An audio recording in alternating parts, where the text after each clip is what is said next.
it's Gamer Ahmer here. So today, I wanted to go ahead and talk about this. As a video game collector, I constantly get asked many questions about how I collect video games and everything that goes with it. So today we're going to go ahead and talk about the real problems that video game collectors face.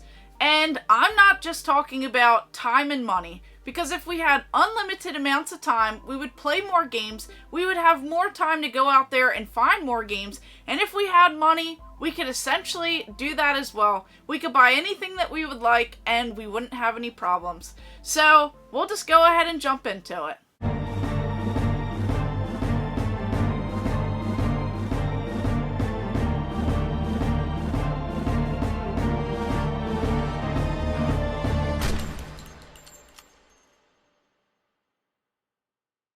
So first of all, what about space? Now, with this question, I'm not talking about physical space, because everyone knows that collectors have tons of spatial problems out there, where if you're trying to put a bunch of stuff that you collect in a certain space, of course you're going to have issues unless you have an entire warehouse, unlimited amount of room to go ahead and put these items. But before we go ahead and jump into it, make sure you guys hit that subscribe button and hit the bell notification so that you don't miss out on anything on this channel, as I do constantly upload videos. So essentially, before we get into this space type of thing, what happens when you guys pick up a game? Do you guys just start off by cleaning that game? Do you want to, make sure that it's perfect before it comes into your location so that you don't bring all of the dirt and everything else? Do you just let it sit? Do you clean off all of the different stickers and everything else, trying to make that game look a lot better, especially if it's going into a collection? Do you test out the games before you even play them? Of course that stuff takes time. Do you just jump into trying to play the game? Or if you pick up an entire lot, how do you go through and just manage all of that? So the next step is, what do you do with those games after that? Most people go ahead and catalog them, or at least you should be, so that you're not out there, constantly questioning what games you already have in your collection and, what the next step is. We've all been guilty of it. I've especially bought games that I thought I didn't have, and then I come home and I already have it. So that is a whole nother thing.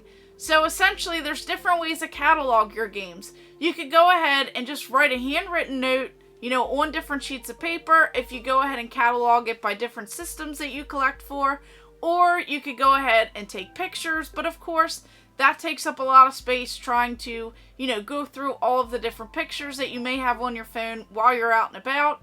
And some people even write down the different serial numbers of their consoles and things like that, just to go ahead and keep track of different things. And they also have different apps, so you can use different collecting apps. I know that they do have Game Mine, there's a collection one, mostly for video games themselves, and they even tell you the different, prices of what they are. Now you could even go a step further and do that as well, and then also have notes in your phone of specific games that you're looking for, have some sort of list so that you can cross it off as you go, or essentially delete that line.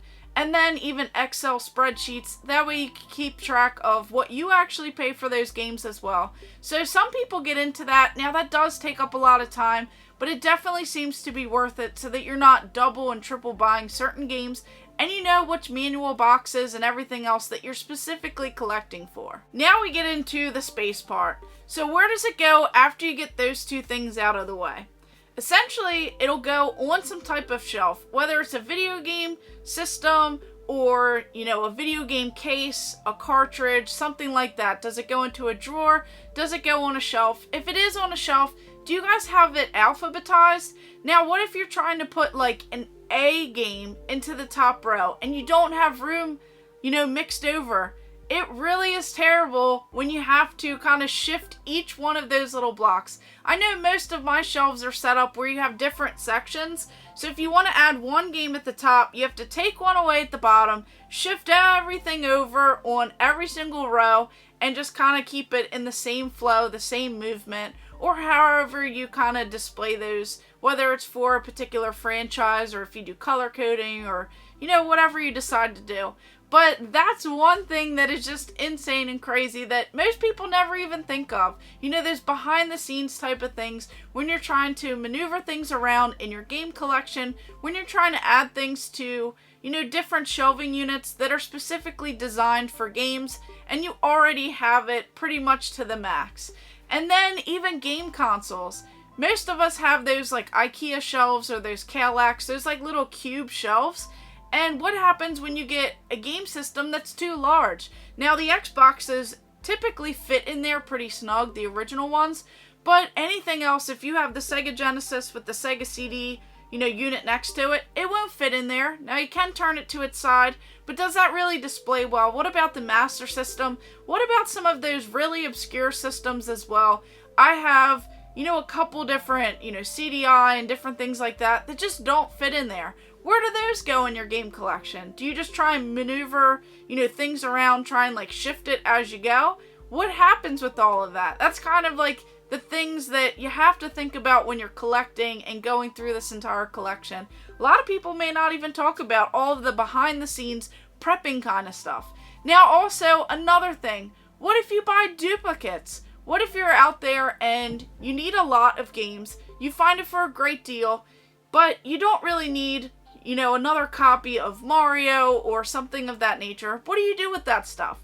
Most people, you would think, would have some sort of like prepping station. Now, I never knew this until I started getting into this and finding duplicate items. I just started like kind of storing all of this in one particular area, which you kind of have to dedicate the space for so that, you know, it doesn't really get mixed up in your collection here. So I have its own little room where I have different bookshelves of duplicate items that are available for trade. You know, people, if they just want to offer something. So typically I have something like that, as you don't want to pass up an entire lot sometimes, especially if you need most of the stuff, but you don't really want a couple of the items. So that type of space, you know, definitely you need a prepping station. So that's kind of like a behind the scenes type of thing that a lot of people don't really know. And you can also like clean your games in that area so that you're not just like getting dirt and debris all around your entire game room, causing you to go back and dust and vacuum and, you know, continue this entire cycle of all of this different prepping and cleaning that you may have to do multiple times in your game room. Now, another thing that I often hear people say is that they just don't have the space for things. And a lot of people kind of like downsize over time and they just really kind of hone in on what they're actually collecting. So let's say you have a big collection and you find that holy grail item. You know, there's kiosks, displays, the cardboard standees, you know, just something that takes up a lot of room, whether it's an arcade one-up or even a full-size arcade machine. Now, what do? Do you shift things over? So that's kind of like that behind-the-scenes type of thing where you try and like cram that item into your game room. You try and create space out of nowhere. And so far, that has worked pretty well in my game room. So you find a kiosk. Next thing you know, you create like another aisle or row or something, and somehow it just flows well. It just works. Now, I hear a lot of people saying that they always, you know, downgrade and they'll kind of like change some things out based on their interests, and, you know, that may work as well. So I just wanted to hear what other people thought about some of these different topics, these like behind the scenes type of things that you just normally don't think of when you think of collecting games. Some people just assume that it's really easy, you know, you just go out there, you get games, you bring them home, and it is what it is. But there's like so much time prepping and so much work that goes into this. So I just didn't know if anyone else had any of these like pet peeves, or if anyone else, you know, enjoyed this stuff. Is it therapeutic to clean some stuff? I like to go at my own pace. That way it is enjoyable and I don't really get too overwhelmed over it.